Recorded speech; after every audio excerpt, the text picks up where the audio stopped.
To a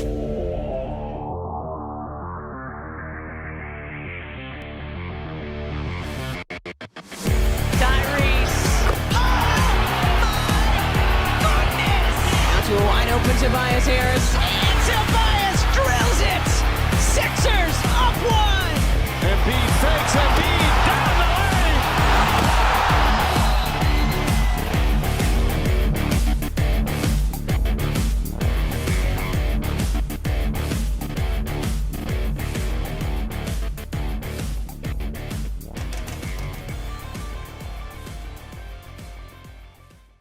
What is going on, guys, and welcome back to the Pick Swap Media YouTube channel. My name is Barnard, as always, and it is officially draft season that we have our eyes locked on the next stars of the NBA, and I'm excited to talk about a guy that I think has a chance to be in this video here, that being Buzelis of the G League Ignite. He is a guy that I'm very excited about. He's a former top recruit, a guy that did elect to pass up on the college route, who did have offers such as Florida State, Kentucky, North Carolina, the big dogs, that he was recognized as one of the top recruits in this class. I believe 7th overall was the consensus that I saw him. Saw rivals had him as high as 4. He's got kind of a cool story that both his parents were professional basketball players, I believe in Lithuania, I'm pretty sure. They ultimately decided to come to America, that Matas grew up in Chicago, and you can see some influence of the European style in his game. He has been zeroed in on becoming a professional basketball player for the entirety of his lifetime, and you can see the seriousness that he kind of handles himself with. I like his game quite a bit, and I'm excited to get into it. So we're going to start off by diving into his stats and then eventually dive into a little bit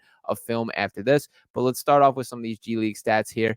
I will note that he did start the season with a little bit of an ankle injury, which did limit him kind of starting off. As you can see with some of these showcase stats, that he only played in 9 games during the showcase, only starting 6 of them. He had a more of a real deal sample size for the regular season. So we're going to focus on that a little bit more, but I won't ignore the 22.2% shooting from beyond the 3-point arc on 3 attempts per game across these 9 games, just 11.8 points per game here. But when you do look at the regular season, 14.3 points per game, 2.0 assists, 6.9 rebounds, 2.1 blocks per game, as well as 2.0 turnovers. Still only shot 27.3% from 3 on 3.4 attempts per game, 44.8% from the field overall. There are the efficiency that do need to increase a little bit, but overall, not something that is a massive concern of mine, that I do think in the long run that will be something that works itself naturally. So we'll see how things shake out from here. Let's dive into a little bit of film and then continue to talk about what this guy brings to the table. So I'm going to start off playing this here and talk through a little bit. And the number one thing that you can notice is he can get up there, that this dude's a real deal athlete. And Real Deal has some of that dog in him. That is something that has stood out to me. I've watched him play a handful of games from start to finish with the G League Ignite this year. And I also watched him play during the Rising Stars Challenge during NBA weekend. And I get that is just, kind of just not something that you're seriously taking a ton of weight in. It's more of just a game for fun. A showcase is the word that I'm looking for. But he still took that game seriously. And even with the Elam ending, which of course is you hit a certain total and that's when the game ends, he was the guy that wanted the rock there, and that did prove me something. That he did have the look of a guy that belongs, and in general, he just has that feel of an NBA player. So to dive into a little bit specifically for what stands out to me, I've seen him measured at a lot of different heights. He seems to sit in that 6'10" range. 6'11" is the highest. I've seen some 6'9", but the general consensus is right in that ballpark of things. Weighs 195 pounds. He's 19 years old. He has some dog in him, as I mentioned, that there is an aggression that he plays with, that he is ready to compete. He's definitely seems like a competitor. He's yelling, he's screaming, he's pounding his chest, which is very cool. He's got a very smoothness about his game, the way that he goes about it. As far as like a direct player comp that I'm going to give, Franz Wagner is the number one guy that stands out to me that I see a ton of in Matas' game. Beyond that, he's got some good creation ability that higher than the assist numbers would even indicate, which, as I mentioned with the assists overall, just 2 points per game.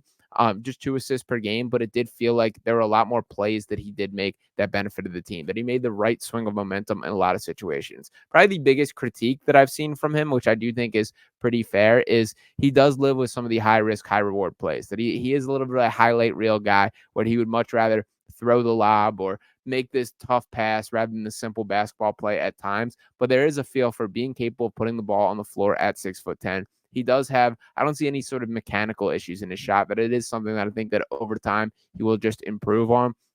in general with prospects, that everyone gets better when they get to the NBA from a shooting standpoint, that when you are just zeroed in on basketball, taking a million shots per day, that things just naturally progress in a way. And I think that's going to be the case with Matas, that frankly, I think purely as a shooter, he's better than the numbers indicate right now. And there's more to his game, as you can see in these videos. And I'm going to highlight that play right here. Look at his kind of change of momentum, going baseline, little crossover, and then a tough dunk there.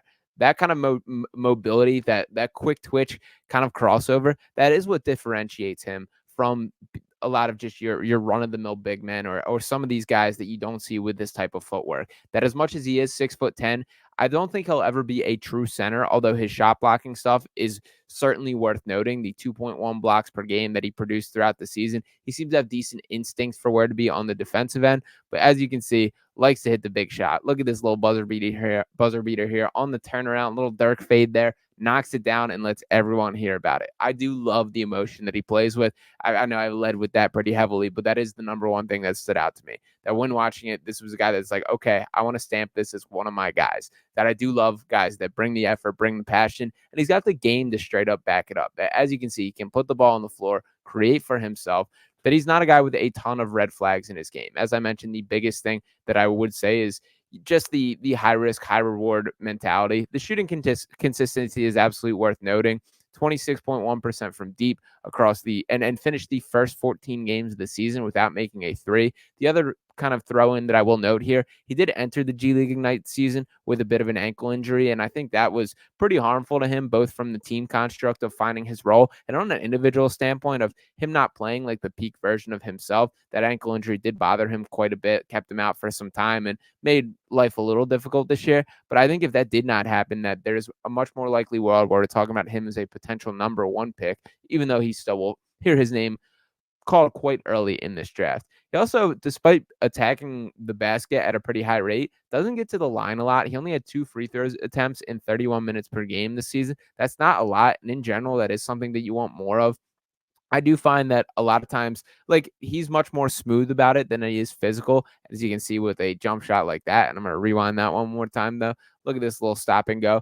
This is the kind of stuff that I love to see, that you can see. Dribbling off the outside, a little step back, and you might have got away with a little push off there, but I'm giving him the benefit of the doubt that I like that play quite a bit. But he's much more smooth in his approach than he is physically commanding. But as you can see, I don't know. I don't even think he got away with a push off there. I think that's fair game. So shout out to Matas there. But that smoothness, that ability to get to his spot, that will take you far. Again, Franz Wagner, by far the number one comparison that I will throw out. I've seen a couple other names, a lot of the European guys sort of floating out there. There is the European influence on his game, absolutely. But I still think he's a little bit more like in attack mode than I think a lot of those guys. When you think of the Boris Diaws of the world, or even Nikola Jokic, who would prefer to play make first, that is not Matas. That I think his leading statistic will always be as a scorer, and I don't mean that as a critique in any way. His post move is fairly solid, that he's got a good base of the way that he can attack from the post. He's pretty comfortable backing a guy down. Also very comfortable going off the fadeaway from there, that he's not afraid to mix in a couple Dirk fades to just shoot over guys, which he's capable of doing with his frame, with his size. Those are all great assets and things that will apply in different situations at the NBA level. As far as fit at the NBA, I do think he could use to play next to another big man, that I think from a physically commanding standpoint, he's going to need to put on some weight, especially at the start. He's pretty frail, pretty thin, and will get shoved around by some of the bigger matchups in the NBA. And even in the long term, I do think that it would be best to pair him with another high-level rebounder. While he is fine as a rebounder, it's not an area where I would consider a significant weakness in his game. He's still not a guy that I don't know if you can count on to be patrolling the paint or patrolling the glass on an every night basis. He did produce 6.9 rebounds per game in his 32 minutes of play. And again, not something that I have circled as a weakness or something that necessarily needs to improve. But I do think when building out a team and constructing a team, that it would be beneficial to both Matas individually and to the team as a whole to have another rebounding option. And when I speak to the self-creation ability, take a look at this little advanced step back here. To pull this up again, you can see between the tween, step back, up, bang, that he does hit that. That's some impressive stuff. And beyond just the ability to do that, the confidence to do that is really telling to me. And you can look at this both ways, as I mentioned with the critique, that he is a bit of a highlight reel guy that wants to get into the mix, wants to take those big plays, take those big shots. But I prefer that in a player, that I would much prefer that to be the case than him shying away from the moment. So shout out to Matas for taking the spotlight and making the most of it whenever he is given a chance. I do think the best routes are the things that he needs to improve on the most. Number one would be the shooting consistency there. Number two, I think that it is going to be interesting to see how he finds his identity as a basketball player. That I think he is a bit of a tweener, and teams are going to use that as a critique against him. That for the same reasons that I've kind of battled on of, can he play a true five? Can he play some 5-out basketball, be a center, be the big man on a sort of small ball lineup? I think there is a world where that is a case, but I certainly do not think it is as a rookie. That I think in a pretty much every situation I try and look at it, that he would be very much benefit by having another big man on the floor with him. But that doesn't take away from what he can do. And the shot blocking, a nice little highlight of him here.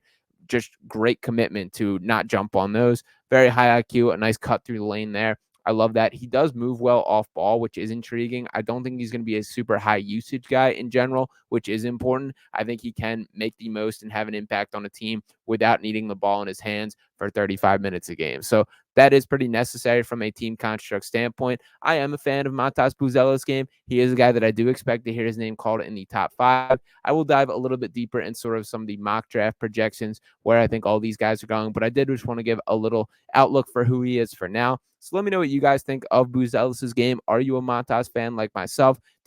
How do you feel about the Franz Wagner comparison? And do you have anything better? And stay posted for a lot more of these breakdowns. Will be coming out right here on Pick Swap Media. Appreciate you guys for tuning in once again. Make sure you are smashing that subscribe button, dropping a like, and I'll be talking with you next time. Peace.